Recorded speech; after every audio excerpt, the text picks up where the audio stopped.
안녕하세요. 저는 올해 45살이 된 남성입니다. 제가 정말 어디 가서 하지도 못했던 할 수도 없었던 이야기를 이렇게 허심탄회하게 털어놓고자 글을 쓰게 되었어요. 사연을 들으시는 분들 중 저보다 나이가 많으신 분들도 계시겠지만 저도 이 정도의 나이면 어느 정도는 살았다고 생각합니다. 제가 정말 웬만한 일들을 다 겪어보았거든요. 제 좌우명이 젊어서 고생하면 나중이 편하다입니다. 저는 정말 온갖 일들을 하며 살아왔기 때문에 웬만한 일에 흔들리지 않아요. 그러나 이번에 제가 겪은 일은 정말 상상을 초월하는 일이었습니다. 나이가 들었고 여유롭고 이제 노년을 위해 살고 싶다는 생각뿐이었는데 어쩌다 이런 일을 겪게 된 것인지 정말 알다가도 모르겠네요. 저는 정말 어렵게 컸습니다.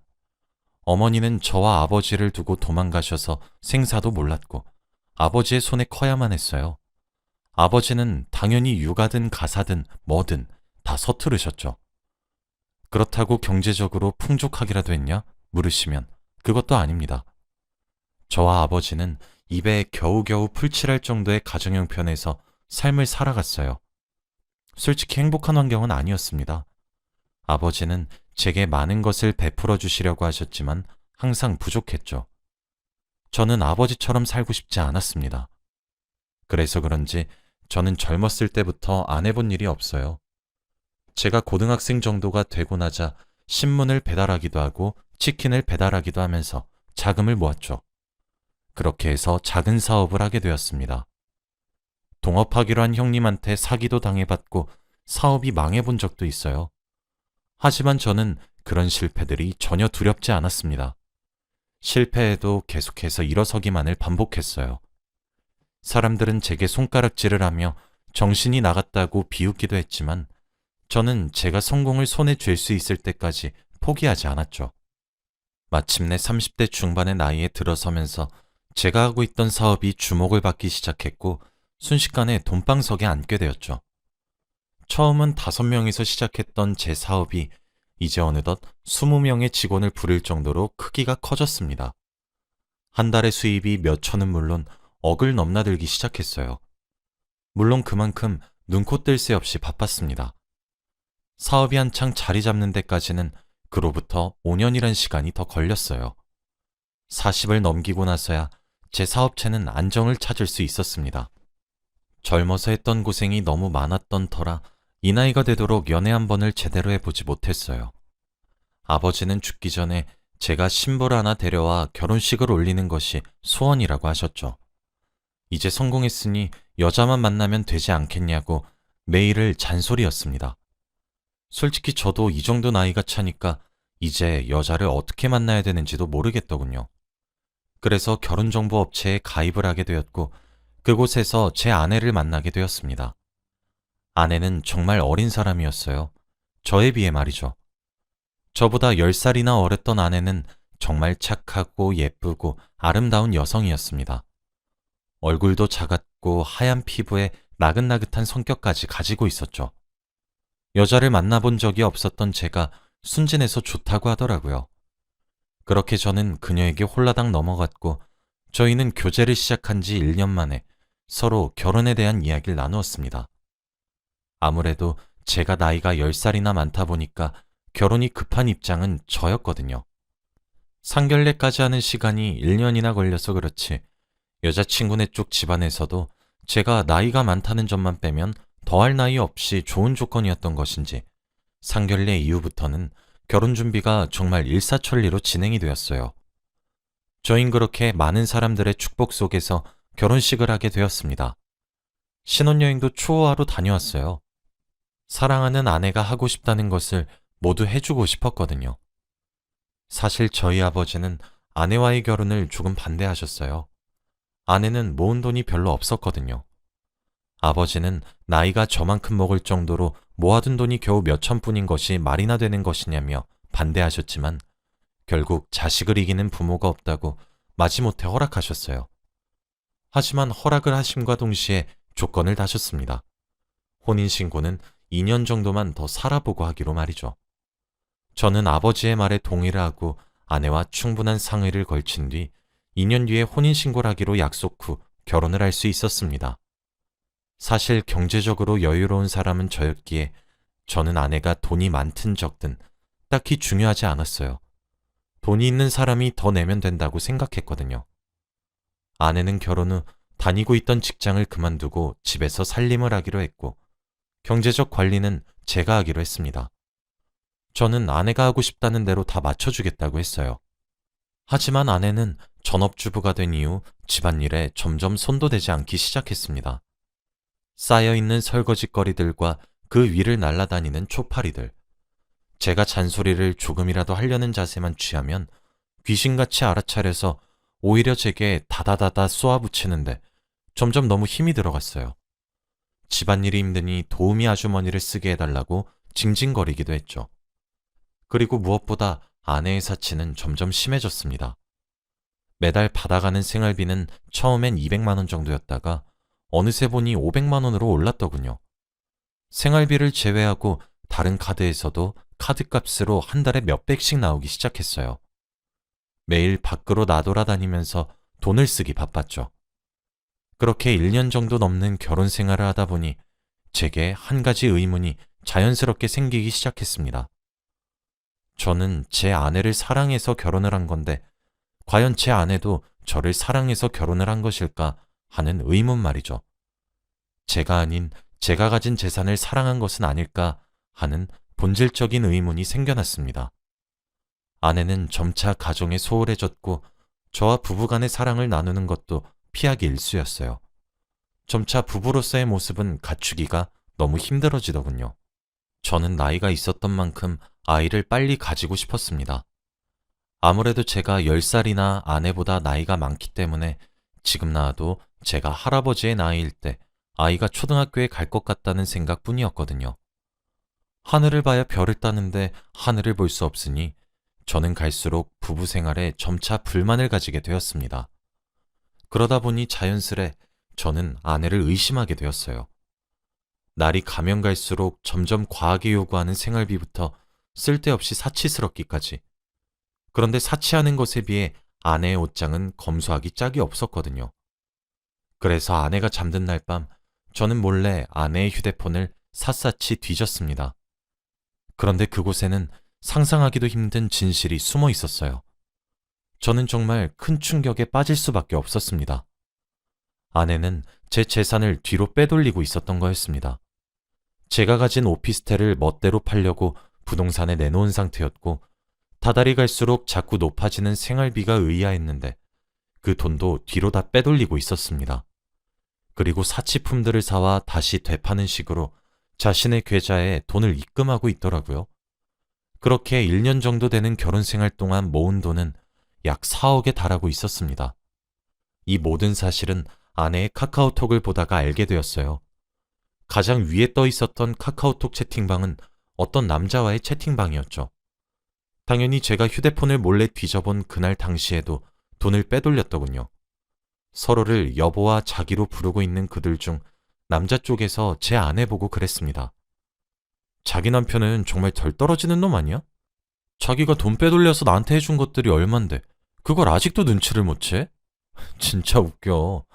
돈이 많으면 다 저렇게 돈에 대해 감각이 둔해지나 봐. 그건 좀 부럽긴 하네. 라는 말에 아내가 그러게 말야. 진짜 덜 떨어진 건 아닌가 몰라. 아무튼 조만간 이혼하자고 이야기 꺼낼 거야.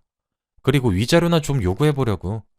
어차피 우리 남편 내 말엔 껌뻑 죽어서 위자료 달라 그럼 또 멍청이처럼 부르는 대로 갖다 바칠걸?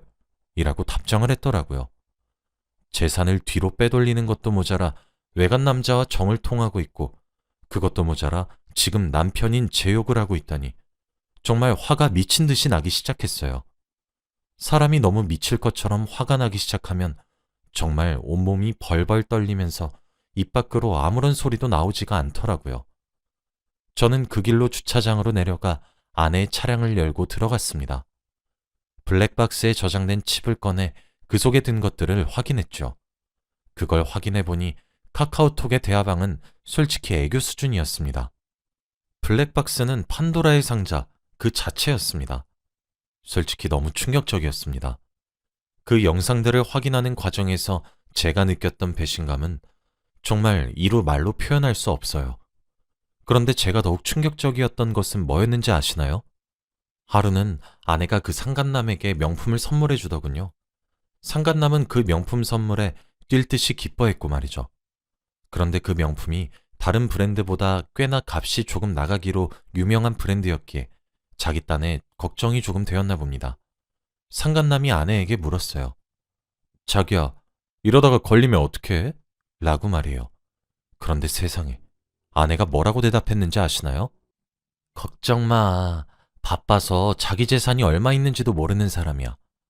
대신 우리 귀여운 자기가 예쁘게 써줘야 해.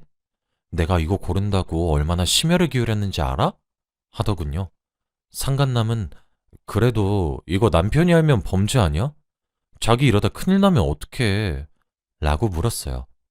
아내의 대답은 기가 막혔습니다. 괜찮아. 원래 부부 사이가 친족상 도래에 해당하고 있어가지고 웬만하면 처벌 못해. 으이구, 우리 자긴 별 걱정을 다 하고 있다 정말. 아유 귀여워. 라고 했더라고요. 상간남은 그 말에 와, 우리 자기 똑똑한 것 봐. 진짜 너무 멋있어. 이러고 앉아 있었습니다.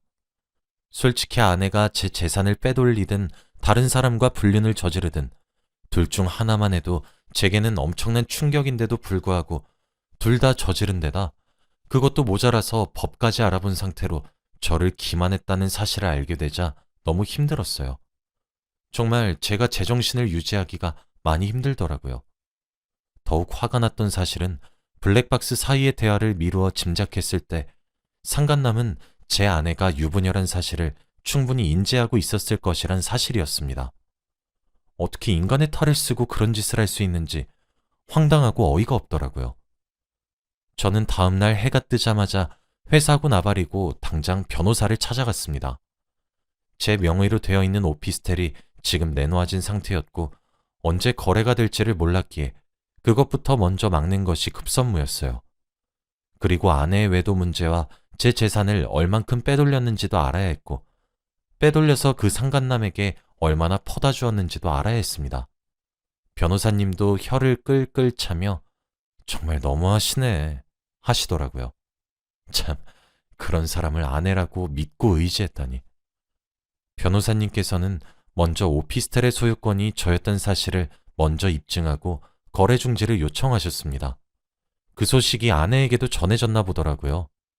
그날 저녁 제게 다가와 애교를 부리는데 그 모습이 참 역겹기 그지없었습니다. 저는 그래도 본인에게 일말의 양심이 있고 제게 최소한의 죄의식이 있다면 사과라도 하겠지 싶었어요. 그럼 저는 조용히 끝내려는 마음이 그때까진 있었습니다. 당신, 나한테 할 말 없어? 라는 제 말에 아내는 오히려 오리발을 내밀며 무슨 할 말? 이라고 하며 딱 잡아 떼더군요. 저는 내 오피스텔 말이야. 당신한테도 분명 연락이 갔을 거라고 하던데 아니야? 라고 하니 아내는 아, 그거? 미안해. 아니 근데 우리 엄마랑 아빠가 갑자기 급전이 필요하다고 하는데 뭐 어떡해? 당신은 날 사랑하긴 해? 고작 오피스텔 가지고 그 난리를 떤 거야? 라며 되려 제게 적반하장으로 화를 내기 시작하더군요. 저는 그 말을 듣고 당신이 지금 나한테 화를 낼 상황이야?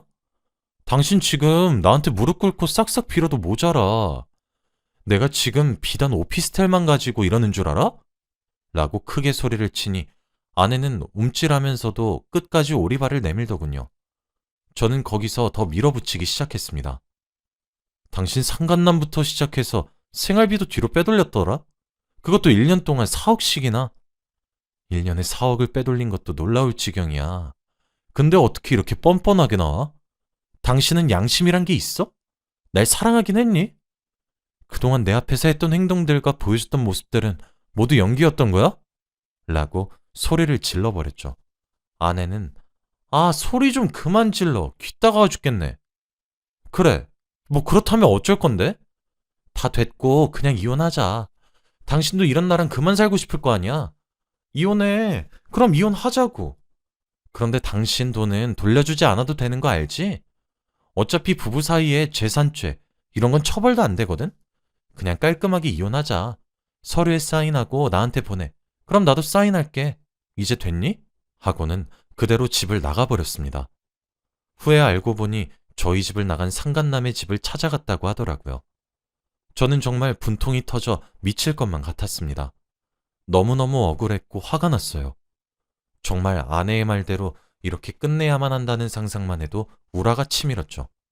그런데 변호사님이 그러시더군요. 아내의 말씀이 맞아요. 친족 상도례는 부부 사이에 적용되어요. 하지만 혼인신고를 하지 않으셨다고 한다면 사실혼이라고 봐야 해서 친족 상도례에 해당하지 않습니다. 라고 하시더라고요. 아버지의 말씀이 맞았던 것이죠. 제가 혼인신고를 일찍 해서 정말 법적인 혼인관계였다면 친족 상도례에 해당되어서 꼼짝없이 당할 뻔했는데 아버지의 말을 듣고 혼인신고를 하지 않아 친족 상도례에 해당되지 않았고 저는 형사와 민사 둘 다 고소를 할 수 있었습니다. 알아보니 아내는 자신의 통장에 빼돌린 금액 4억과 상간남에게 갖다 바친 2억의 돈을 합쳐 총 6억의 재산을 제게서 갈취했더군요. 그때쯤 되니 저는 아내를 처벌하기 위해 혈안이 되어 있어서 결국 고소를 진행했습니다. 아내는 고소를 당하고 난 뒤에야 눈물로 제게 호소를 하기 시작했어요. 돈에 눈이 멀어서 몰랐다는 둥, 한 번만 용서해주면 안 되겠냐는 둥, 기회를 한 번만 더 주면 정말 잘하겠다는 둥, 말 같지도 않은 소리를 짓거리더군요. 저는 아내의 이중적인 태도에 정말 환멸이 났고 민사와 형사 둘 다 진행했습니다. 저희는 결혼식을 올렸고 많은 사람들에게 축하를 받았기에 비록 사실혼 관계였지만 아내에게 위자료 청구가 가능했고 또한 상간남에게도 위자료 청구가 가능하더라고요. 상간남은 재판을 받으면서도 유부남인 줄 전혀 몰랐다고 딱 잡아댔지만 블랙박스 녹취록에 담겨 있었던 대화를 증거로 상간남의 주장은 묵살되었습니다. 제 아내는 결국 제게 빼돌린 재산 6억 전액을 배상해야 했어요. 그럼에도 불구하고 형사처벌은 피할 수가 없었죠. 아내는 징역 1년을 선고받았습니다. 상간남 또한 제게 위자료로 2,500만 원을 지불해야 했어요. 그렇게 길다면 길고 짧다면 짧은 지옥 같은 싸움은 제가 승리를 하며 끝나게 되었습니다. 하지만 제게는 상처뿐인 승리였어요. 상간남에게 받은 위자료는 제가 아버지께 드렸습니다. 아버지는 오히려 자신이 좀 더 적극적으로 말렸으면 제가 이런 꼴을 보지 않았을 것 아니겠냐고 하시며 제게 미안하다고 하시더라고요. 참, 잘못한 사람 따로 있고 사과하는 사람 따로 있고 이게 무슨 꼴인지 정말 모르겠더군요. 사실 이렇게 담담하게 이야기할 수 있게 되기까지는 꽤 오랜 시간이 흘렀어요. 벌써 2년 전에 일어난 일이었으니까요. 저는 아직 제 배우자가 없습니다. 제가 여자에게 너무 커다란 배신감을 느껴서 그런 것인지 모르겠으나 여자를 만나야겠다는 생각도 따로 들지 않고 또 그런 사람을 만나게 되는 것은 아닐까 싶어 걱정스럽기도 한 것 같아요. 그리고 저는 남녀 관계에 있어 무엇보다 신뢰의 관계가 가장 중요하다는 생각을 참 많이 합니다. 이런 경우를 겪어서 더욱 크게 하게 된 것 같기도 해요. 이제 저도 과거의 상처를 훌훌 털고 좋은 인연을 만나고 싶은 마음이 생기는 것 같습니다. 제 이야기는 여기까지예요. 여러분들에게 응원을 듣고 싶은 마음이네요.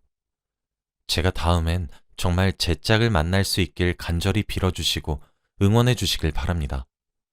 제 이야기를 들어주셔서 정말 감사드리고 오늘 하루도 행복하시길 바라며 이만 글을 마치겠습니다.